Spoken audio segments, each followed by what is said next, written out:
Sumuko na sa PNP CIDG ang isa sa dalawang general na akusado sa kontrobersyal na operasyon ng kilong-kilong shabu sa Maynila noong 2022. Agad din siya pinalaya matapos maghain ng piyansa.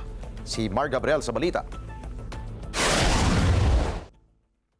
Ikaw po ay inaresto namin sa pamamagitan ng kautusan ng pag-aresto para sa paglabag sa Comprehensive Dangerous Drugs Act of 2022 or RA 9165. Pasado alas 4 ng madaling araw kanina nang sumuko sa PNP Criminal Investigation and Detection Group si retired Lieutenant General Benamin Santos na isa sa mga akusado sa kontrobersyal na operasyon sa 770 kilo ng shabu sa Maynila noong 2022. Sinalubong siya ng mga operatiba ng CIDG paglapag niya sa NAIA Terminal 1 mula sa Singapore.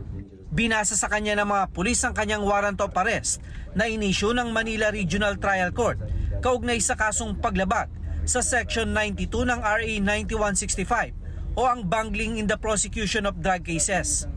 Retired General Santos said last week sent surrender feelers. Actually, surrender feelers and request for assistance para sa kanyang pag-post ng bail.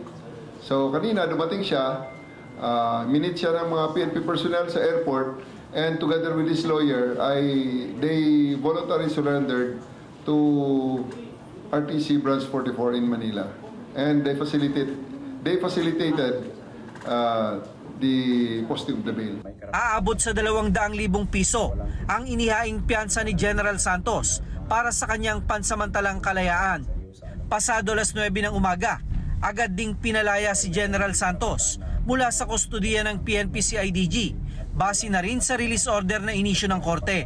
Tuloy naman ang paghahanap sa 7 iba pa na kapwa-akusado sa kaso, kabilang na ang dating hepe ng PNP Drug Enforcement Group na si retired Brigadier General Narciso Domingo.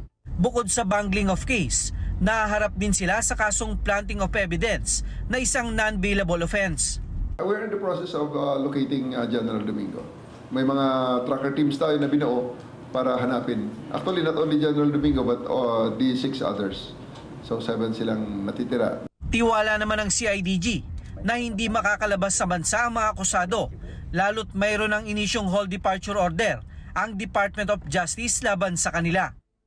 Mar Gabriel para sa Mata ng Agila. Matatag, matapang, matapat.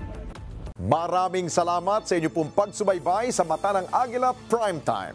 Para malaman ang matatag, matapang at matapat na mga balita, i-follow lamang at mag-subscribe sa @Net25 TV.